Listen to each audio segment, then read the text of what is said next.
सृष्टि का नियम है कि जो भी आया है धरती पर वह जाएगा। यही यथार्थ है और यही परम सत्य है। पूज्य पिताजी ने देहदान का संकल्प लिया था लगभग 1.5 दशक पहले। तो फार्म भरा गया था, फिर माताजी ने लड़ाई किया और हमसे भी लड़ाई किया कि हमने 7 फेरे लगाया है अग्नि को साक्षी दे करके, और यह अन्याय क्यों। पिताजी से भी काफ़ी रुष्ट हुई। तो फिर पिताजी का भी फार्म काशी हिंदू विश्वविद्यालय महामना के संकुल में उनके पक्ष में भर दिया गया। अब किसका समय पहले आएगा किसका बाद में आएगा यह कहना काफ़ी कठिन है। पूरे देश में आज पार्थिव शरीरों का इतना अभाव है कि हमारे मेडिकल के बच्चे पढ़ नहीं पा रहे हैं। अगर पार्थिव शरीर नहीं होगा, प्रायोगिक पढ़ाई नहीं करेंगे, तो अच्छे डॉक्टर बनेंगे कैसे। यदि अच्छे डॉक्टर बनेंगे नहीं तो फिर कैसे चिकित्सा विज्ञान हमारा आगे बढ़ेगा। महर्षि दधीच ने बहुत पहले इस परंपरा का सूत्रपात किया था देवासुर संग्राम के लिए। यानी असुरों का संहार कैसे होगा, जब हम आत्मोत्सर्ग करेंगे, हम अपना बलिदान करेंगे। उस परंपरा को आगे बढ़ाते हुए माताजी का पहले ही देहावसान हो गया। तो एक बड़ा है, रूढ़ियों में हम लोग जकड़े हुए हैं और तमाम तरह का अरे भैया लोग क्या कहेंगे। उसके पहले हम लोगों ने नेत्रदान करा करके लगभग 16 लोगों को जीवन ज्योति दिया था, आंखें दिया था। उस समय भी लोगों ने कहा कि अरे भैया यह तो अगर मरने के बाद आंखें निकाल दी गई तो अगले जन्म में यह दृष्टि बाधित पैदा होंगे, दृष्टिहीन पैदा होंगे। लेकिन करना तो है, किसी न किसी को आगे आना पड़ेगा। तो लगभग 16 लोगों को आंखें दान कराई गई। यह सब सजग लोग हैं। प्रोफेसर नीरज साहब हैं जो आज यहाँ के प्रभारी हैं, और इस जो शरीर रचना विभाग है उसका भी कार्यभार गुरुतर दायित्व तो आपके ऊपर है। हमारे प्यारे बच्चे हैं, तो बच्चों को पढ़ने के लिए इसकी परम आवश्यकता है। अब हम बताएं नेत्रदान के लिए हम चाह करके भी पिताजी का नेत्रदान नहीं करा पाए और यह लोग भी नहीं करा पाएंगे। कारण इतने चरमोत्कर्ष पर है और हम इतनी बड़ी बड़ी बातें कर रहे हैं कि चिकित्सा विज्ञान मेडिकल कॉलेज BHU में भी नहीं है साहब, काशी हिंदू विश्वविद्यालय में भी नहीं है। और कई पार्थिव शरीर तो हम लोग लेकर के घूमते रहे कोरोना काल में। एक तो सुदर्शन राय जी शेरपुर के उनकी मृत्यु हुई थी एम्स में, चूंकि काशी हिंदू विश्वविद्यालय के पक्ष में उनका देहदान था तो वह लोग लेकर के आए। कोरोना का भयंकर संक्रमण था, हम लोग उसमें लेकर के गए और वहाँ की जो मैडम हैं वो प्रभारी, वह कहती रही हम ले लेंगे, अंत में हाथ पैर फैला दिया। जबकि कोरोना का सर्टिफिकेट था कि कोरोना इनको नहीं हुआ था, एम्स का सर्टिफिकेट था। उसके बाद भी हाथ खड़ा कर दिए। स्वर्गीय सदानंद तिवारी जी को भी इस अवसर पर हम याद करेंगे। उनका भी कोविड के समय में हुआ। उनके लोग यहाँ हैं, उनका भी पार्थिव शरीर लेने से इनकार कर दिया। और भी कई लोगों का हुआ था तो उनको हम लोग समर्पित नहीं कर पाए। पूज्य पिताजी आज भोर में 4 से 5 के बीच इनका देहांत हुआ है। कल साइकिल चलाए 85 साल की उम्र में, लोगों से मिलना जुलना हुआ, खेती बाड़ी देखे, प्यार बांटे और शाम को तुलसी का पूजा विवाह हुआ, उसमें प्रसाद वसाद बांटा, घर पर खूब खुशियाँ मनाए। रात को 1-1:30 बजे तक पेशाब करने उठे, वहाँ तक था 1:30 बजे के बाद। तो मेरे ख्याल से डॉक्टर साहब अच्छा जानते होंगे 4 बजे के लगभग ऐसा आता है, जो भी है ज़्यादा इस उम्र के लोग दिवंगत होते हैं। तो हमें खुशी है कि इस काम को हम कर रहे हैं, लेकिन दुख इस बात का है कि पिताजी की खूबसूरत आँखें जिससे वह बिना चश्मा लगाए पेपर पढ़ते थे, वह खूबसूरत आँखें हम दे नहीं पाए। यह एक तरह से कलंकित, दुर्भाग्यपूर्ण और अमावस पक्ष है चिकित्सा विज्ञान के लिए और हमारे इसलिए कि मेडिकल के क्षेत्र में यह प्रशस्ति वह प्रशस्ति। आज हमने डॉक्टर शाह से, सुनील शाह से बात किया। एक मानव सेवा संघ है, पहले ये लोग आंखें लेते थे, हम लोग कई नेत्रदान कराए थे। सुनील शाह के वहाँ चला जाता था, तो यह भी हाथ फैला दिए। डॉक्टर सुनील शाह से हमने बात किया, कहा सर अब क्या बताएं, लेट यह हुआ। हम जान गए क्या है, 6-7 घंटे तक आंखें ठीक रहती हैं। हम लोगों ने किया भी, तकिया लगा दिया कि ऐसे ऐसे सर रहे, फिर उसको आंख पहले से ही ढकी हुई थी। बहुत करना है तो बर्फ़ लगा देना है, रुई का फाहा लगा देना है और 10-15 मिनट का वह प्रक्रिया होती है। ऐसे करके फिर उस बॉक्स में रखते हैं। 72 घंटे के अंदर जो ऐसे लोग हैं, जो नीडी लोग हैं, उन्हें देते हैं। श्रीलंका डॉक्टर साहब हमारे देश को आंखें देता है, हमारे पास नहीं है, हमारे मोह से जकड़े हुए हैं।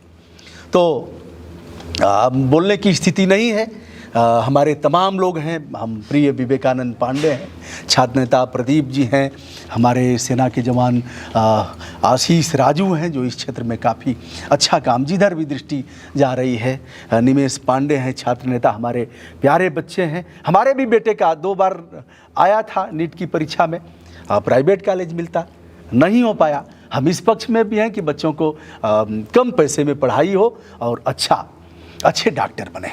तो यह था, अब हम कुछ कहने की स्थिति में नहीं है। डॉक्टर साहब कुछ बोलेंगे और माल्यार्पण करके। आज हमारे कॉलेज के लिए काफ़ी हर्ष का विषय है कि हमारे कॉलेज के प्रांगण में एक देहदान हुआ है। पांडे जी के वजह से मैं पांडे जी का काफ़ी शुक्रगुजार हूँ और दुबे जी का कि ये प्रोसेस अब स्टार्ट हो गया है और आने वाले फर्दर दिन हम फॉर्म भी बना लिए हैं देहदान वाला, और अब हमेशा दुबे जी के कांटेक्ट में रहेंगे। और हमारे कॉलेज के लिए बहुत काफ़ी गर्व की बात है। आज हमारा मेडिकल कॉलेज, जितने सारे मेडिकल कॉलेज खुले हैं, अभी जो फेज़ 2 में मेडिकल कॉलेज खुले हैं उसमें हमारे गाजीपुर का मेडिकल कॉलेज जो है, हमारे पास अभी 7 कैडेवर है जो बच्चों के पढ़ने के लिए फर्दर 2-3 साल के लिए काफ़ी सफिशिएंट है। और ये आज देहदान हुआ है। इस प्रोसेस को हम लोग आगे बढ़ाए रखेंगे। आप लोगों के सौजन्य से आप लोग सबको इन्फ्लुएंस करिए कि वो अपना देहदान करें और हमारे मेडिकल के छात्र आगे बढ़ें। इससे हम लोग मेडिकल के छात्रों को पढ़ाएंगे, तब आगे बन के वो, जैसे हमारे body anatomy department basically further 3-4-6 department पे डिपेंड करता है। सबसे पहला हुआ सर्जरी, उसके बाद ऑप्स गाइनी, उसके बाद ऑप्थेल, ईएनटी, आपको ये सारे डिपार्टमेंट, ऑर्थोपेडिक सबसे ज़्यादा इंपॉर्टेंट, ये सारे एनाटॉमी पे डिपेंडेंट होते हैं। और बच्चे सब पहले नॉर्मल कैडेवर का डिसेक्शन करके फिर आगे एमएस ऑप्ट करते हैं और तब उसमें पढ़ पाते हैं। तो वो एक once again I am very happy कि हमारे कॉलेज में ये प्रथा स्टार्ट हो गई है। I am very thankful to all of you, और ख़ासकर दुबे जी का, विवेकानंद पांडे जी का मैं तहे दिल से शुक्रगुजार हूँ। धन्यवाद।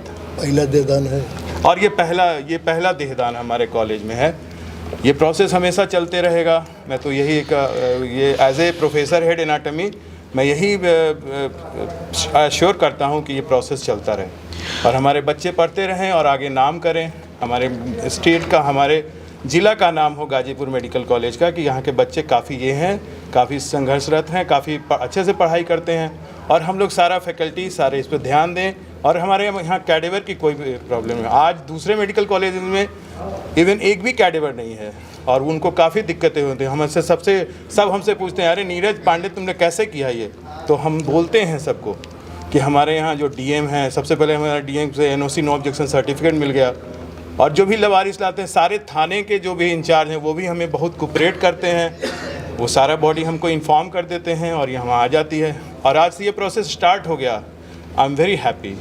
बताते चलें, पार्थिव शरीरों का एक सुप्रीम कोर्ट, हाई कोर्ट के विविध आदेश हैं कि इतना दिन इंतजार करने के बाद ही दिया जाएगा, तो फ्रेश बॉडी नहीं मिल पाती है मेडिकल के बच्चों को। यह काफ़ी परेशानी का विषय है और इस परंपरा को हम लोग और भी आगे बढ़ाएंगे। पार्थिव शरीरों से लोगों का मोह खत्म हो और इस मामले में लोग आगे आए। डॉक्टर नीरज जी।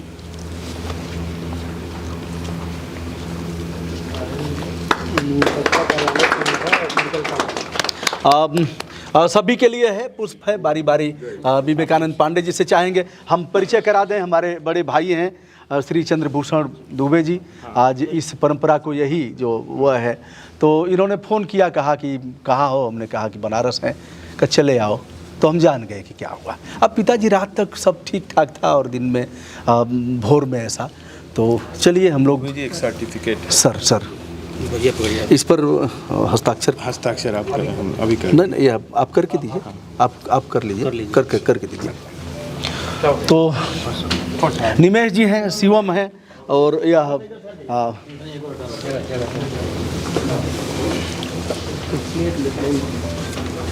ठीक है, कोई बात नहीं, उसी तरह आइए,